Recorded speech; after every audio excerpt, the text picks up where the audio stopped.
எகிப்தின் புகழ்பெற்ற மன்னர்களின் பள்ளத்தாக்கு பகுதியில் சமீபத்தில் கண்டறியப்பட்ட தமிழ் பிராமி கல்வெட்டுகள் உலக தமிழர்களிடையே பெரும் வியப்பை ஏற்படுத்தியுள்ளன. பண்டைய காலத்திலேயே தமிழர்கள் கடல் கடந்து எகிப்து வரை சென்று வணிகம் செய்ததற்கான மிக முக்கிய சான்றாக இது பார்க்கப்படுகிறது.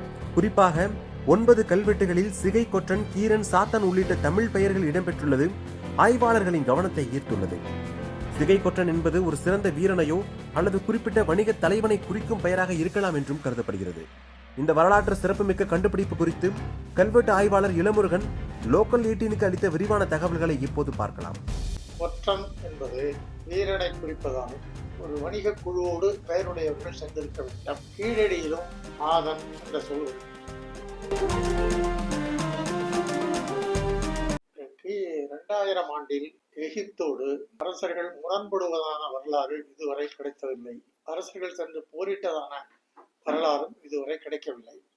எனவே கொற்றம் என்பது வீரனை குறிப்பதாலும் கொற்றவன் என்பது அரசர்களையும் குறிக்கக்கூடிய வழக்கு புறநாற்று பாடல்களில் காணப்படுகிறது. எனவே கொற்றவன் என்பவன் அதன் அடுத்த பகுதிகளில் சாத்தன் என்று வருவதனால் சீத்தலை சாத்தனார், கூலவாணிகன் சீத்தலை சாத்தனார், சாத்து என்பதெல்லாம் வணிகரை, வணிக குழுக்களை, சாத்துக்கள் என்றால் வணிக குழுக்கள், இவைகளை குறிக்கக்கூடிய தமிழ் சொற்கள்.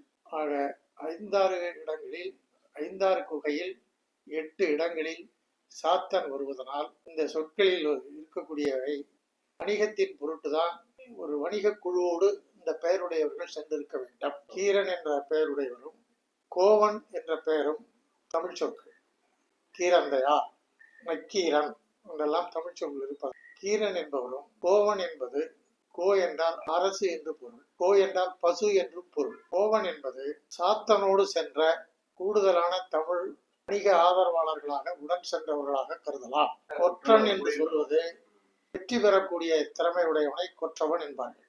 வணிக வெற்றியை குறிக்கக்கூடிய சொல்லாகவும் இதை நாம் இதர சாத்தன் என்ற சொல்லோடு பொருத்தி பார்க்கிற பொழுது வணிக குழுக்களில் வணிகத்தை மிகுதியாக விற்று மீளக்கூடிய ஆற்றல் பெற்றவன் என்ற பொருளிலும் இந்த இடத்தை விளங்கிக் கொள்ளலாம். கொற்றவன் என்பது தனிப்பெயர் சொல், ஒரு ஆளுமை மிக்கவர் தான். சாத்தன் என்ற சொல் மிகுதியான கொள்கைகளை தெரிவதனால் வணிக சாத்தோடு வணிக குழுவாக எகிப்துக்கு சென்றிருக்க தனி மனிதர் வணிகத்திற்கு செல்ல முடியாது. எகிப்து பயணத்திற்கு சாத்தன் என்ற வணிக குழுவில் வணிகரோடு கீரன், கோவன் போன்றவர்கள் உடன் சென்றதாகத்தான் கொள்ள முடியும். வணிக தொடர்பு ரோம் நாட்டோடு வணிக தொடர்பு இருந்திருக்கு. ரோமாபுரி நாணயங்கள் பூம்புகாரில் கிடைத்திருக்கிறது. ரோமாபுரி மதுச்சாடிகளை மார்டிமர் வீலர் புதுச்சேரியில் கண்டுபிடித்தார். வெளிநாட்டினர் தமிழ்நாட்டில் வந்து வணிகம் செய்வதையோ வந்து செல்கின்றதை அவர்களை குறிக்கும் ஒரு பொது சொல்லாக யவனர் என்ற சொல் காணப்படுகிறது. யவனர் தந்த வினைமான் நன்கலம் என்று சங்க இலக்கியம் குறிப்பிடுகிறது. பூம்புகார் அகழ்வாராய்ச்சியிலும் யவனர் வந்து செல்வதற்கு பதிவு பட்டினப்பாலையிலும் காணப்படுகிறது. தமிழ்நாட்டு சேர சோழ பாண்டிய பரப்புள்ள தென்னாட்டில் முக்கடல் பகுதிகளிலும் துறைமுகங்கள் உண்டு. அந்த துறைமுகங்கள் கீழே மேலைய நாடுகளுக்கு ஏற்றுமதி பொருள்களை ஏற்றிச் சென்றதை சோழ நாட்டு துறைமுகத்தில் புலி பறித்து புறம்போக்கி என்று வருவதனால் இந்த கொற்றவன் என்பது வீரத்தை குறிப்பதாக நாம் கருதலாம். கீழடியிலும் ஆதன் என்ற சொல் வருகிறது. அங்கு குவீரன் என்ற சொல்லும் வருகிறது. இதெல்லாம் ஆண்பார் பெயர் சொல்லை தவிர இந்த தொழிலுக்குரியவர் என்று நாம் உறுதியாக சொல்ல முடியாது. சாத்தன் என்ற சொல்லுதான் வணிகத்திற்குரியதாக உறுதியாக சொல்லலாம். இந்த வணிகத்திற்கு போகிற பொழுது இந்த வணிக குழுவில் அந்த நாட்டின் வரி வடிவங்களை ஓரளவு தெரிந்தவர்கள் தான் சேர்த்து போக முடியும். ஒரு மொழிபெயர்ப்பாளரின் அடிப்படையில் எகிப்தில் இருந்த கல்வியாளர்களும் தமிழ்நாட்டு வணிக கல்வியாளர்களும் கலந்துதான் அந்த வணிக முறையை செய்திருக்கக்கூடும். தமிழ் எழுத்தைத்தான் இவர்கள் பிராமி என்று வழங்கினார்கள்.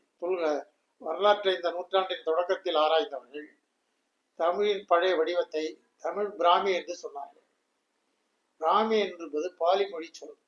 எனவே இங்கு சமண பௌத்தங்கள் தமிழ்நாட்டில் செல்வாக்கூற்றதனால் அந்த பாலி பிராகிருத சமண பௌத்த சமயத்தோடு தொடர்புடையதனால் சொற்கள் கலந்தன.